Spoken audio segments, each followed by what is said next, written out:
Hey folks, my name's Ed Trevors. My pronouns are he, him, and his.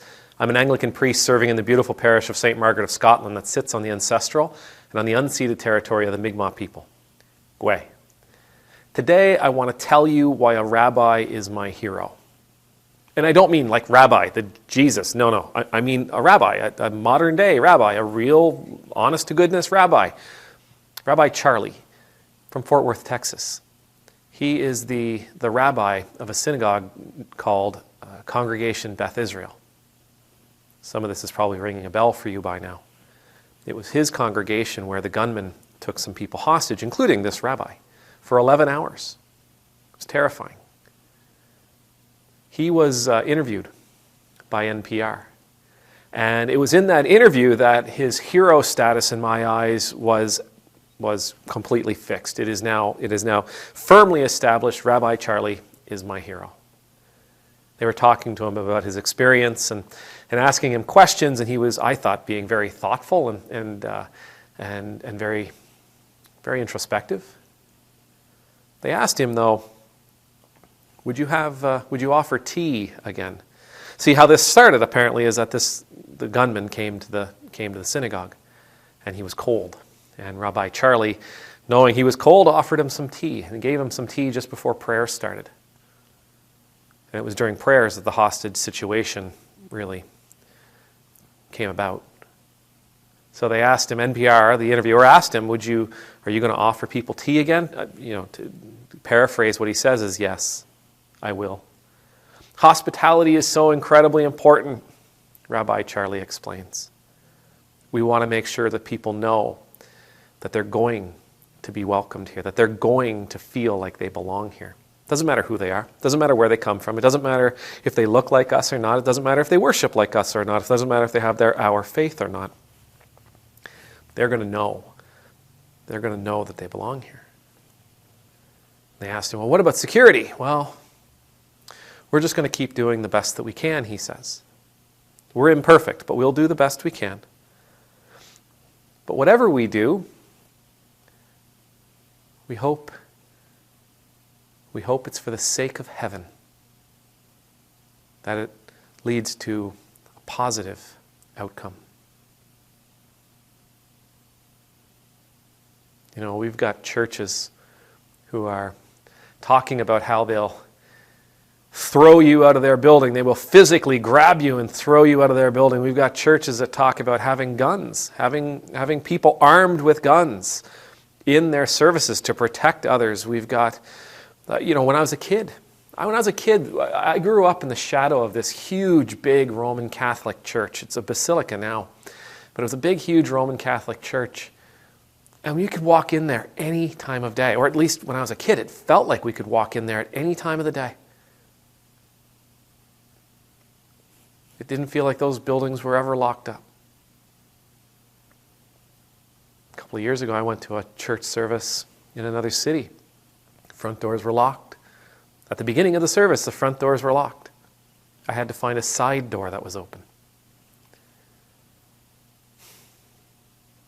This guy's my hero because despite the fact that he went through what I would argue to be an absolute nightmare of a situation, thankfully that turned out really, really well.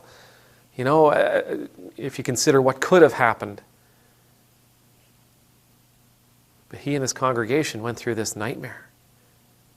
And yet, when asked about would he still offer tea, he falls back on the importance of hospitality. When asked about security, he says, well, I don't know what we're going to do, but hopefully it's for the sake of heaven.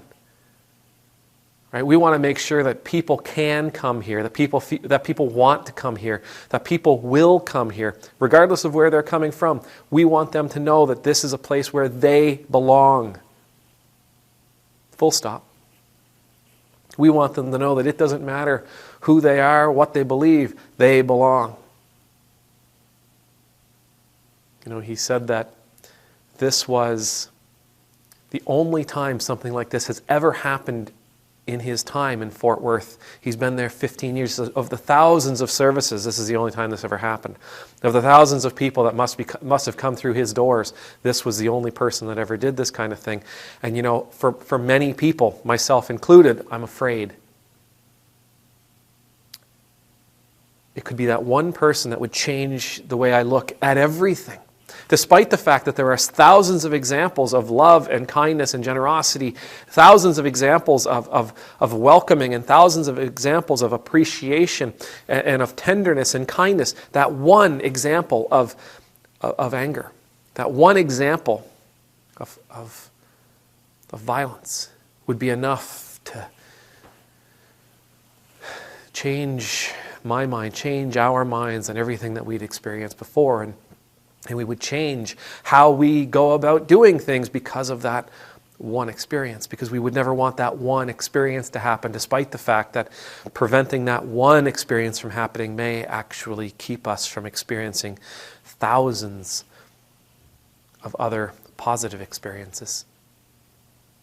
Rabbi Charlie's my hero because he is willing to continue to allow himself to be vulnerable. Despite the fact that he has had a horrible experience, he's allowing himself to continue to be vulnerable.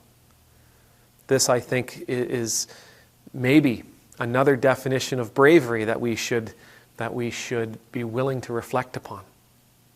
Bravery isn't just a matter of standing up against something you're afraid of. Bravery is also about allowing yourself to be vulnerable to the possibility that your fear may come to fruition.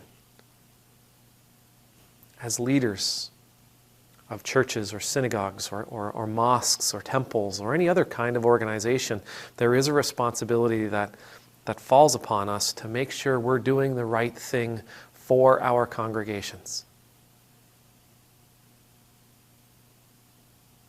The danger hasn't gone for Rabbi Charlie. It's still there. But I think in the end, he is doing the right thing for his congregation by showing them, by being an example of this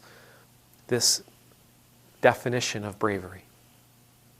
That he calls them to walk with him, to continue to be a place where people feel like they can go, to continue to be a place where people feel like they can turn to for help, a place where they feel like they can go just to get warm or to have a cup of tea. His example, his leadership is inspiring.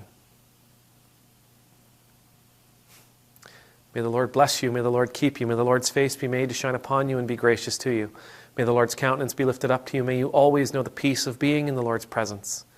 And I pray that even though there is danger in this world, even though there's danger directed at us in this world, that we maybe could see Rabbi Charlie as an example. That we would allow ourselves to continue being vulnerable, because it's in that vulnerability that we are actually able to share true hospitality and ultimately the love that God asks us to share with our neighbors. Amen. Nemultus.